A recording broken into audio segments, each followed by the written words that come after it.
আসসালামু আলাইকুম। তোফায়েল আহমেদ মারা গিয়েছেন এবং তার মৃত্যুর পরে যথারীতি আওয়ামী লীগের যেসব নিষিদ্ধ পল্লীর নিষিদ্ধ সংগঠনের নেতাকর্মীরা দেশে আছে, এই নিষিদ্ধ পল্লীর এইসব পোলাপান এখানে যায় জয় বাংলা স্লোগান দেয়। তো এখানে জয় বাংলা স্লোগান দেওয়ার জন্য তো বাংলাদেশের মানুষ মুসলমান, একটা মানুষ মারা গেলে এই দেশের মানুষ তো তোদের মতো অসভ্য না যে কবরে যায় হামলা করবে, মৃত্যুর পরে মানুষের লাশের গাড়ির মধ্যে জুতা দিবে, মৃত্যুর পরে তারা কবর দিতে দিবে না, মিষ্টি বিতরণ করে খাবে। এটা তো তোদের মতো অসভ্য না। এই দেশের মানুষ, একটা মানুষ মারা গিয়েছে, সেই উপলক্ষে তার জানা যায়। এটা আমাদের ধর্মীয় বাধ্যবাধকতা। ওই সমাজের সবাইকে গুনাহগার হইতে হবে যদি একজন মানুষের দাফন কাফন যদি সঠিকভাবে সম্পূর্ণ করা না হয়। তারাও এখানে চিটাগাঙে মজা পেয়েছে, তারপরে এখানে এসে তারা স্লোগান দেয় জয় বাংলা। জয় বাংলা এটা হইল গিয়া ওই ইন্ডিয়ান স্লোগান। সোনাগাছিতে শিখাইছিল, ওই যে দেরাদুন ওইখানে বসায় তারপরে শিখাইছিল। ওই 71 থেকে ওরা বাংলাদেশের মুক্তিযোদ্ধাদের স্লোগান এই জয় বাংলা, এই স্লোগান না। বাংলাদেশের মুক্তিযোদ্ধাদের যেসব ভিডিওগুলো আপনারা দেখবেন এরকম জয় বাংলা করে কিছু মানুষ এক জায়গায় একটা যুদ্ধ করে নাই, এগুলি হইল গিয়ে আপনার ওই যে এই বিএলএফ মুজিব বাহিনী, যেটা এদেরকে ওইখানে দেখাইতো, শো আপ করতো, এগুলো রেকর্ডিং করতো, এগুলি প্রচার করতো। কারণ ইন্ডিয়ার তো টার্গেট আছে যে দেশ স্বাধীন হওয়ার পরে তারপরে তারা এইটারে নিয়ে আসবে, এনে তারপরে এইটারে দেখাবে যে এরাই হচ্ছে কি মূল যোদ্ধা। কিন্তু আপনি মুক্তিযোদ্ধাদের জিজ্ঞেস করেন, মানে ভাই আমার কাছ থেকে আপনার ইতিহাস শেখাতো, আমি কিন্তু কোনো দিন ইতিহাস বলি না, কারণ হলো আমি আমার ইতিহাস বলার মতো ওই বয়স হয়নি। আমি রেফারেন্স দিই, কারণ আমি তো জিয়াউর রহমানের লেখা বইয়ের রেফারেন্স দিই না, আমি তো গোলাম আজমের লেখা বইয়ের তো রেফারেন্স দিই না, আমি আওয়ামী লীগের লোকের রেফারেন্স দিই। আপনি আওয়ামী লীগের একজন লোকের বইতে আপনি তাজউদ্দিনের ইয়েতে যান, আপনি জেনারেল ওসমানীর বই পড়েন, আপনি মেজর জলিলের বই পড়েন। পুরো 9টা মাস মুক্তি বাহিনীর সাথে মুজিব বাহিনী যুদ্ধ করেছে। এটাই হচ্ছে ইতিহাস। আমি বলছি না, মানে আপনাদের যারা মুক্তিযোদ্ধা তাদেরই কথা। তো তারা বলল এইটা, সেই লোকগুলো এখানে থেকে তারা মিছিল করেছে, তারা জয় বাংলা এইসব স্লোগান দিয়েছে। এই স্লোগান দিয়ে এরপরে জয় বাংলা, কারণ জয় বাংলা ওদের স্লোগান, ওরা আমাদের উপরে এটা চাপাবে, ওদের এই যে সোনাগাজীর পতিতা ব্যবসায়ী রবীন্দ্রনাথ তার লেখাই আমাদের জাতীয় সঙ্গীত বানিয়েছে। এগুলো তো খুবই পরিকল্পিত, সেই 1962-তে তাদের এই পরিকল্পনা, তারা এগুলো করেছে। এখন এই মুক্তিযুদ্ধের সময়কার এই জয় বাংলা স্লোগানরে তারা এখানে নিয়ে এসে নতুন করে তারা আবার ফের করতে চায়। নিষিদ্ধ পল্লীর ওই স্লোগান এই দেশে চলবে না, এই দেশে নিষিদ্ধ হয়ে গিয়েছে। সো এটারে ঠিক করা যদি নাকি যে সেই সুযোগ যদি আপনাদের হাতে থাকতো, আওয়ামী লীগ বলে না চলে আসবে, এসে তারপরে আবার করবে, হুমকি। তোরা হুমকি দিস কেন ভাই? তোরা আয়। মানে ওদের দেখেন কত মানে নির্লজ্জ হইলে, তোদেরকে 45 মিনিটের নোটিশে বাংলাদেশ ছাড়া করেছে, আজকে 2 বছর পার হয়ে যাচ্ছে, তোরা এখন পর্যন্ত দেশে ফিরতে পারিস নাই। এখন হুমকি দেয় দেশে ফিরে, তারপর মানে দেশে ফিরে মানে কি, তুই কেমনে ফিরবি আমার বল? মানে আওয়ামী লীগ কীভাবে, কোন রাস্তায়, কোন পলিসিতে তারা ফিরতে চায়?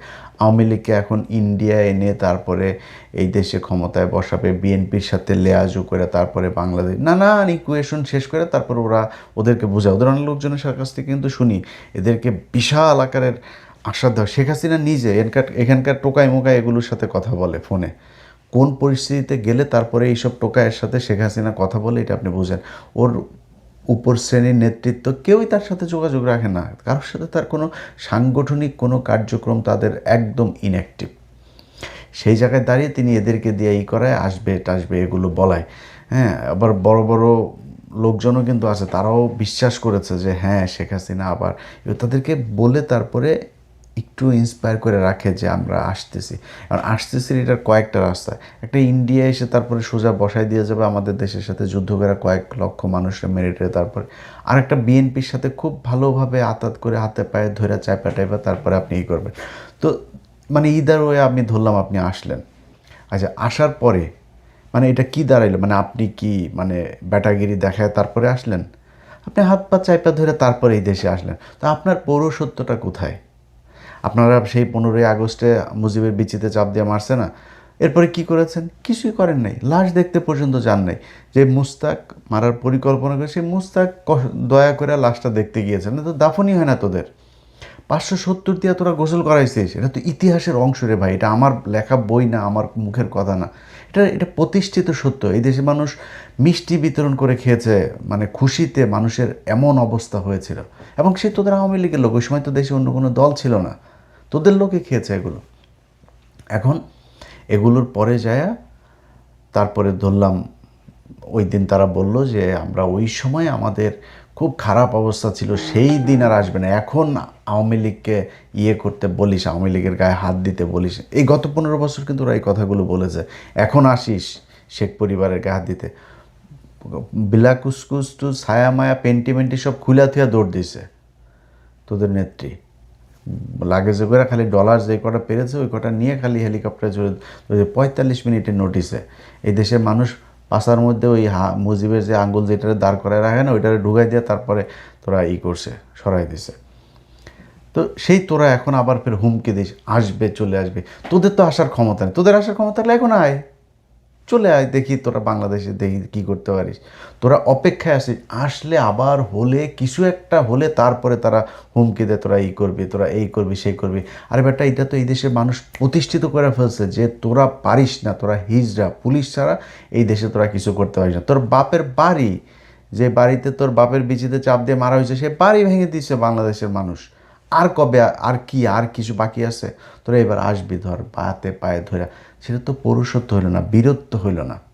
এইসব ফাঁকা বুলি টুলি দিয়ে লাভ আছে? কুত্তার মতো সারা দুনিয়ায় ঘেউ ঘেউ করবি, এইভাবেই তোদের সারা জীবন কাটবে।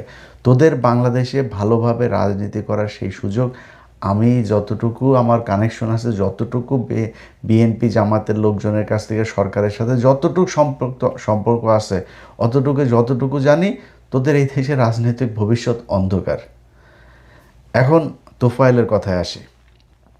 ওইখানে যায় তারা জয় বাংলা স্লোগান দিয়া এই কিছু লোকজনের ধরেন কিছু টাকা পয়সা টয়সা দেয়, এগুলো একটা উত্তেজনা তৈরি করে, একটা ঘোলা করার চেষ্টা করে। সেই মুডে তো বর্তমান সরকার নাই, বর্তমান সরকারের পিছনে কোনো বিরোধী দল নাই, বিএনপি জামাত মিলে তারপরে দেশ চালাচ্ছে। কোনো প্যারা নাই বিএনপির, যত সমস্যা হোক বিএনপির কোনো প্যারা নেই। অনেকে বলে বিএনপি কি থাকতে পারে, বিএনপি থাকতে পারবে না কেন? বিএনপির কি জামাত কি সরাই দেবে? বিএনপির বিরুদ্ধে জামাতের কোনো আন্দোলন করবে? ইসলামী ব্যাংক নিয়ে এত সমস্যা করছে, তারপরেও জামাত ইসলামের রাজনীতি এখন শুধু আওয়ামী লীগ ঠেকাইতে হবে, জামাতের আর কোনো রাজনীতি নেই। জামাতে ওই জায়গাতে বিএনপির সাথে যা প্রয়োজন হয় সেভাবে চলবে। সো তোদের ভবিষ্যৎ অন্ধকার। এখন তোফায়েলের মারা যাওয়ার পরে কিছু সুশীল হাবিজাবি তারা আপনার করছে, এইটারে দিয়ে একটু বোঝানোর চেষ্টা করছে তোফায়েল ছিল। কিছু কিছু পত্রিকার আবার নিউজ করেছে এক মহামানবের বিদায়, ইতিহাসের অংশ শেষ হয়ে গেল, এই সেই শেখ মুজিবের সাথে একসাথে হুং মারামারি করতো, সে আরেকজন চলে গেল, এই ধরনের নানান কথাবার্তা এগুলো বলে। মানে ওরে নিয়ে কিচ্ছু বলা যাবে না। প্রথম কথা হলো মৃত মানুষকে নিয়ে কিছু বলাই যাবে না। তাই যদি হতো তাহলে কোরআনে এতবার ফেরাউনের নাম আসতো না। আল্লাহ, এটা তো প্রি প্ল্যান, ফেরাউনের লাশ যে এখানে রেখে দেবে, এটা তো আল্লাহর পূর্ব পরিকল্পনা অনুযায়ী সেটা করা হয়েছে। তাহলে তার লাশ রেখে দিত না।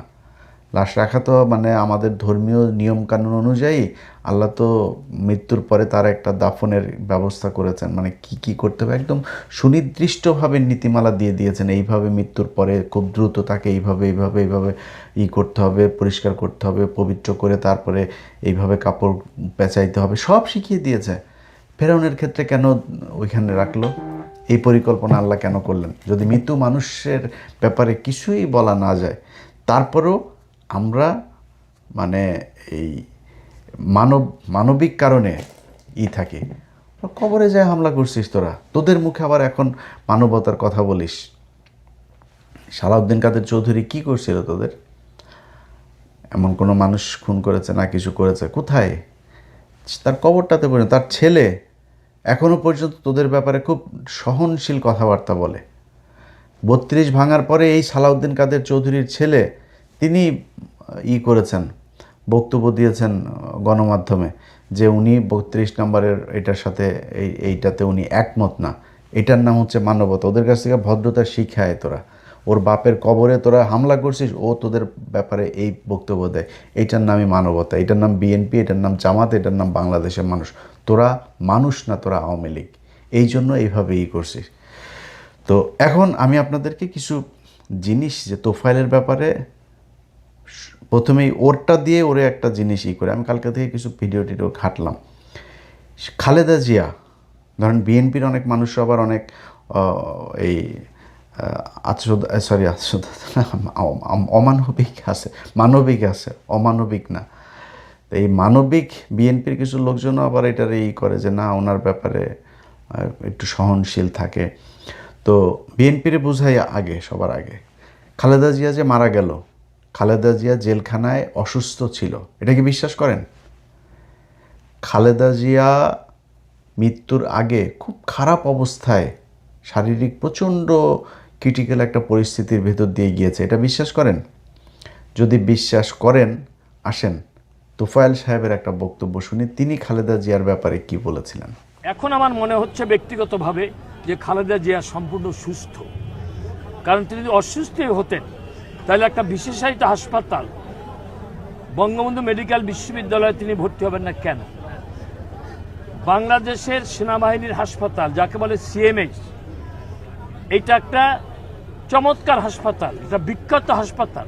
এখানে অনেক বড় বড় মানুষ, রাষ্ট্রপতি অসুস্থ হলে এখানে চিকিৎসা নেয়, প্রধানমন্ত্রী অসুস্থ হলে এখানে চিকিৎসা নেয়, সেনা প্রধানরা অসুস্থ হলে এখানে চিকিৎসা নেয়। উনি ওখানেও চিকিৎসা নেবেন না। তার মানে যদি একজন মানুষ যদি অসুস্থ হতো তাহলে তিনি যে কোনো হাসপাতালে চিকিৎসা নিতে যেতেন। কিন্তু একটা হাসপাতালের জন্য কেন? কারণ এটার কারণ আছে একটা, কারণ ওই হাসপাতালে হয়তোবা তার পছন্দ কোনো ডাক্তার আছে, তিনি বলে দেবেন যে বিদেশ ছাড়া তার চিকিৎসা হবে না, সুতরাং বিদেশে নেবার জন্য যে একটা পায়তারা। এইটা হচ্ছে তোফায়েলের মানবিকতা, বুঝছেন না? খালেদা জিয়ার মতো 80 বছরের একজন বৃদ্ধা মহিলা, যিনি জীবনে কোনোদিন প্রতিহিংসার রাজনীতি করেন নাই, এরকম একজন নারী, প্রচণ্ড দেশপ্রেমিক, প্রচণ্ড ভারত বিরোধী একজন মানুষ, তার এইভাবে তুচ্ছ তাচ্ছিল্য করে এই তোফায়েল কথা বলেছে। এই তোফায়েল বলেছে বিএনপির তারেক রহমান, খালেদা জিয়া, তাদের ব্যাপারে তারা, শুনেন তার আরেকটা বক্তব্য শোনাই। বিএনপি এটা বিলীনের পথে, ইদানিং বিএনপি অনেকে ত্যাগ করে চলে যাচ্ছে, কারণ বিএনপির রাজনীতি ভালো লাগে না। লাগবে কেমনে? বিএনপির চেয়ারপারসন খালেদা জিয়া দুর্নীতি মামলার আসামি, তার পরিবর্তে করেছে একজনকে বিদেশে থাকে, খুন মামলায় যার যাবজ্জীবন সাজা হয়েছে। একটা খুনিকে দলের ভারপ্রাপ্ত প্রধান করে, মানুষকে এত বোকা? এরকম আরও অনেকগুলো বক্তব্য আছে। এই বক্তব্যগুলো আপনারা ইউটিউবে সার্চ দিয়ে দিয়ে শুনে নিন, আমি 2-4টারে একটু শোনাইলাম। এটা এই শুধু শেষ সময়ের কথা যে তা না, এই তোফায়েল তার জীবনের একদম যৌবন থেকে শুরু করে আজকে পর্যন্ত সম্পূর্ণ পা থেকে মাথা পর্যন্ত পাপে ভরপুর। খুন, হত্যা, ধর্ষণ, এমন কোনো অপরাধ করে নাই। তারে বলা হয় সে মুক্তিযুদ্ধের নাকি সংগঠক। মুক্তিযুদ্ধে তোফায়েল কোন সেক্টরে যুদ্ধ করেছেন? কত নম্বর সেক্টরে যোদ্ধা ছিলেন তিনি? এই বালের রাজনীতি আর আমাদের শিখায়েন না।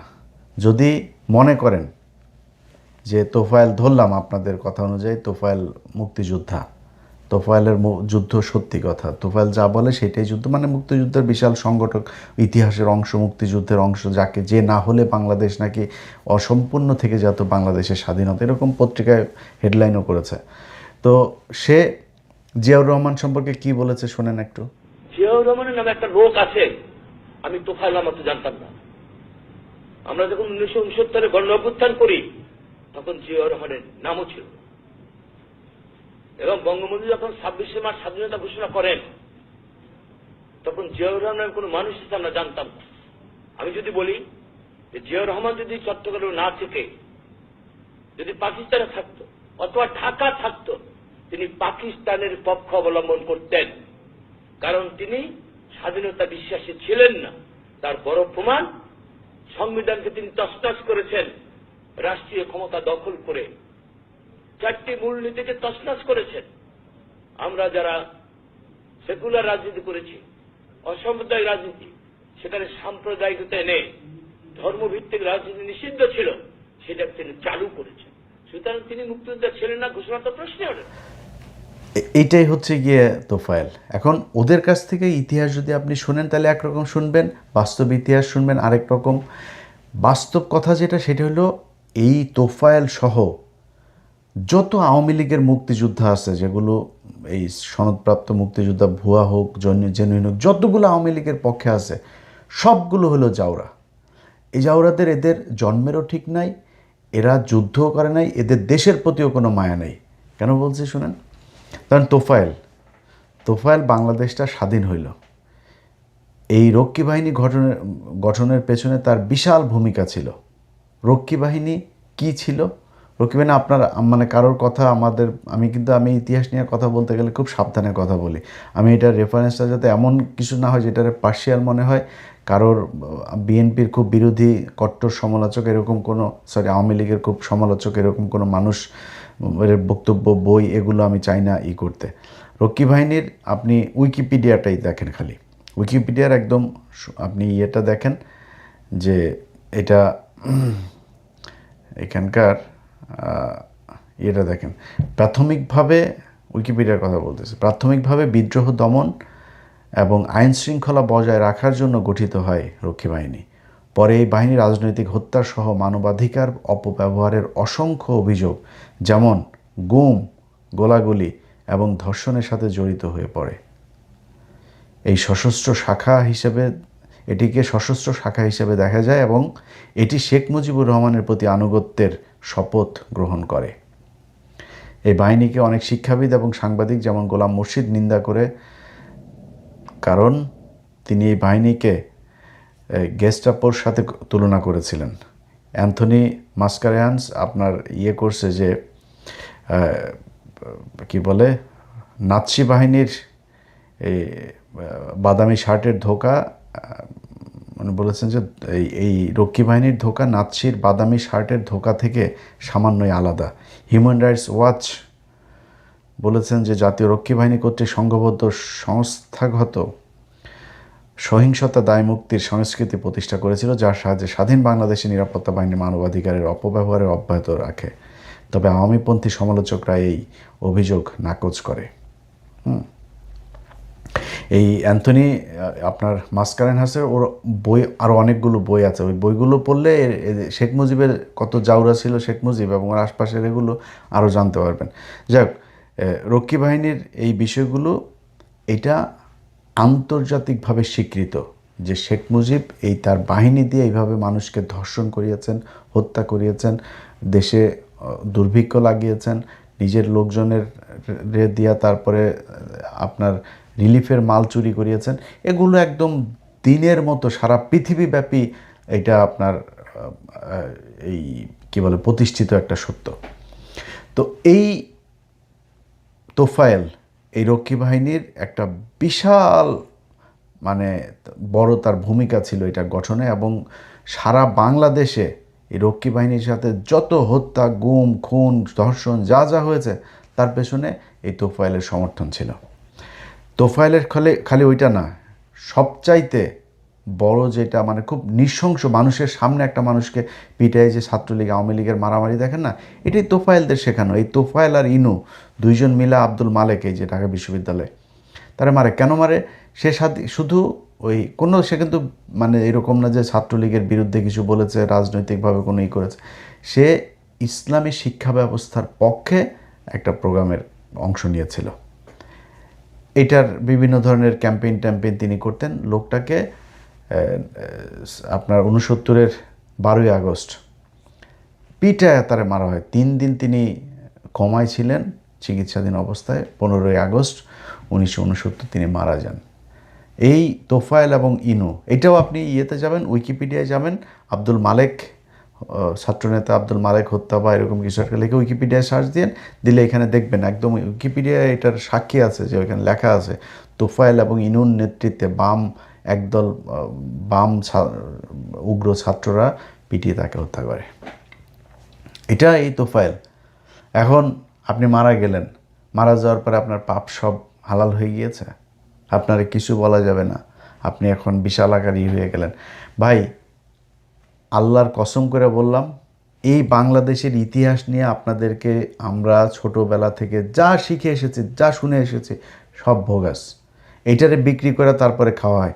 আপনার মনে করেন যে যদি নাকি আপনি মনে করেন যে মুক্তিযোদ্ধা হইলে সে সব কিছুর ঊর্ধ্বে, যদি তাই হয় মেজর ডালিমরে দেশে আনেন না কেন? তার মানে আপনারা মনে করেন, মানে আওয়ামী লীগের লোকেরা মনে করে মেজর ডালিম একটা খারাপ কাজ করেছে, 15ই আগস্টে তিনি শেখ মুজিবকে বিচিতে টিপ দিয়েছেন। তো ঠিক আছে, আমি ওইটা মনে করলাম যে ডালিম খারাপ কাজ করলো, ওইটার জন্য তার মানে ডালিমের বিচার হয়েছে, মুক্তিযুদ্ধেরও বিচার হয়। যদি মুক্তিযোদ্ধারও বিচার হয়, তা ইদানিং দেখা যায় আওয়ামী লীগের লোকের একজন যে মুক্তিযোদ্ধার গলায় জুতা পরাইছে, তাই বিশাল সমস্যা হয়ে গেল। এই রক্ষী বাহিনীর এই যে বাঘা বাহিনী আর মুজিব বাহিনী, হ্যাঁ, কাদেরিয়া বাহিনী, যেটা এই কাদেরিয়া বাহিনী, বাঘা বাহিনী তো একটা ডাকাতের বাহিনী, সেটারে ওরা মুক্তিযুদ্ধের সময় ডাকাতি করতো, পরে এসে সে বিশাল আকারে ভাব নিয়ে মিথ্যা কথা বললে সে নাকি বিরাট যুদ্ধে অংশ নিয়েছে পাকিস্তানিদের বিরুদ্ধে, সেই খালি ধর্ষণ আর ডাকাতি করতে এই কাদেরিয়া, এই কাদের সিদ্দিকী। তো তার বাহিনী আর এটা মিলে এটা তৈরি হইল। সব যত কিছু আজকে বললাম, সব কিছুর পরে মনে করেন এই তোফায়েলকে বাংলাদেশের এখন আজকের এই মারা যাওয়ার পরেও যদি আপনি পত্রিকা পড়েন, তাহলে যেটা বোঝা যায় শেখ মুজিবের সবচাইতে ঘনিষ্ঠ মানুষ ছিল তোফায়েল। শেখ মুজিবরে তো মানেন, আওয়ামী লীগের লোকজনকে জিজ্ঞেস করছি, শেখ মুজিবকে তো বিশ্বাস করেন বা পছন্দ করেন, মানেন তো? শেখ মুজিব শেখ হাসিনা তো শেখ মুজিব ছাড়া শেখ হাসিনা জিরো, এটা তো বিশ্বাস করে না। আওয়ামী লীগ শেখ মুজিব ছাড়া জিরো। গেল 10 বছর, 5 বছর না, গেল 10 বছর প্রথম টার্মের পরে বাংলাদেশ আওয়ামী লীগ সরকার কিংবা দল তোফায়েল আহমেদের কোথায় কোন অবদান ছিল? শেখ হাসিনা কেন তাকে কোনো কিছু করেন নাই? এত ভালো মানুষ, এত মহামানব, বিশাল আকারের, তারা আল্লাহর নবী রাসূলদের সাথে করে ফেলতেছেন, শেখ হাসিনা কেন করেন নাই? কেন? ভাই একটা জিনিস বলি, খালি তোফায়েল না, বাংলাদেশের রাজনীতিবিদ 99% এগুলা হইল গিয়া মানে পতিতালয়ে জন্ম নেওয়া যেগুলি আছে না, তাদের মতো একদম 99%। আপনি লেখা আমার এটারে সারাদিন বাজাইতে থাকে, 99%। ওরা এই দেশের মানুষের সাথে প্রতারণা করে, ওরা এই দেশের মানুষের টাকা লুটপাট করে, ওরা এই দেশের মানুষের ভোট হরণ করে, ওরা এই দেশের মানুষের টাকায় নিজের সন্তানদেরকে বিদেশে পড়ায়, ওদের কিছু হইলে ওরা বিদেশে দৌড় দেয় চিকিৎসার জন্য, এই দেশের মানুষকে না খাওয়ায় তারপর ওরা মারে। এই ধরনের রাজনীতিবিদদের নিয়ে কথাই বলেন। আর তোফায়েল এটা তো সমাজের একটা কীট। এর কারণে এই বাংলাদেশে 15,000 আপনার এই জাসদের নেতাকর্মী খুন হয়েছে ওর নেতৃত্বে। এই দেশে 71-এ যুদ্ধ হয়েছে, 72 গিয়েছে, 73 গিয়েছে, 74-এ যায় কেন? দুর্ভিক্ষ হবে। সো ভাই এত এই বালের ইতিহাস আমাদের শিখায় লাভ নেই। আমরা বহুত বইটি পড়া তারপরে বুঝা তারপরে ইতিহাস নিয়ে কথা বলি। এখন আপনি যদি নাকি কাপড় উঁচা করে তারপরে কোনো আপনি শেখ মুজিব আপনার আব্বা লাগে, আপনার মারে হাঙ্গা দিয়া পয়দা করেন, পোলাপেন, আমার কোনো সমস্যা নেই। বাট যদি ইতিহাস জানতে চান পড়েন। একটা কট্টর আওয়ামী লীগ, যে আমি সেই কট্টর আওয়ামী লীগ যদি আপনি আমার কাছে এসে বলেন যে ইলিয়াস ভাই বা ইলিয়াস বেটা তুই তো আমাদের নিয়ে এই করিস, তোর কাছে আমি একটু জানতে চাই, তুই মন ফ্রেশ করে আমার সাথে আসিস কথা বলতে, ডিবেট করতে, কিছু শুনতে, আমি তোরে প্রমাণ একদম সুন্দর করে খুব লজিক্যাল ওয়েতে তোর বই দিব। আমার ঘরে বই আছে, বহুত বই আছে, আমি তোরে বই দিব। বইতে বলবো ভাই এই বইটা আপনি তো মানে তাজউদ্দিনরা তো ফেলাইতে পারবেন না, জেনারেল ওসমানীরা তো ফেলাইতে পারবেন না, একজন সেক্টর কমান্ডার মেজর জলিল তারা তো ফেলাইতে পারবেন না, তাজউদ্দিনের মেয়ে তারা ফেলাইতে পারবেন, মনসুর আহমেদ তারা ফেলাইতে পারবেন, আতাউর রহমান খান তারা আপনি ফেলাইতে পারবেন। তা ওই মহিউদ্দিন এগুলিরে বাদে দিলাম। তো এগুলিরে বইগুলি পড়েন, 2-1টা বই আপনারা দিব। স্বাধীনতার দলিলপত্র, আপনাদের সময় লেখা স্বাধীনতার দলিলপত্রের 15টা খণ্ড আছে। এই খণ্ড আমি সবগুলো আনতেন, আমার এখানে 3টা, অনেক মোটা তো আমি 3টা খণ্ড এনেছি, আবার বাকিগুলো এখনও আনা হয় নাই। তো আমার এখান থেকে আপনারা 1টা খণ্ড দিব। 1 খণ্ড পড়লে অনেক কিছু বুঝতে পারবেন, খুব বেশি দরকার নেই। বিশেষ করে তৃতীয় খণ্ডটা পড়েন, ওটা খুব গুরুত্বপূর্ণ। হ্যাঁ, একটু মোটা, অনেক মোটা, কোরআন শরীফের মতো এত মোটা, তো একটু সময় লাগবে, বাট পড়েন যদি আসলে আপনার জানতে ইচ্ছা করে সত্যটা। মানে মৃত্যুর আগ পর্যন্ত আপনি মানুষ না হয়ে আওয়ামী লীগ হয়ে মারা যাবেন, তার আগে মানুষ হতে ইচ্ছা করে না। যদি ইচ্ছা করে তাহলে একটু পড়াশোনা করেন, 2-1টা বই পড়লেই বুঝতে পারবেন যে আসলে শেখ মুজিব কত বড় জাউরা ছিল, আর ওর মেয়ে যে কত জাউরা এটা তো আমরা এখন দেখলামই। ওর বাপ ওর চেয়ে বহুত বড় জাউরা ছিল, আর তোফায়েল সেই জাউরার প্রধান চালা ছিল। খারাপ কিছু বললাম না, মৃত্যুর পরে আপনাদের কথাই শুনলাম। আমরা খুব মানবিক, আমরা মৃত্যুর পর উল্লাস করতে চাই না, মিষ্টি বিতরণ করতে চাই না, কবর ভাঙতে চাই না, জুতা মারতে চাই না রাশের গাড়িতে। আল্লাহর কাছে খালি একটা জিনিস বললাম, আল্লাহ যার যে প্রাপ্য তাকে সেটা বুঝাই দিয়েন, তোফায়েলের যে প্রাপ্য সেটা তোফায়েলকে বুঝাই দেন। আল্লাহ হাফেজ।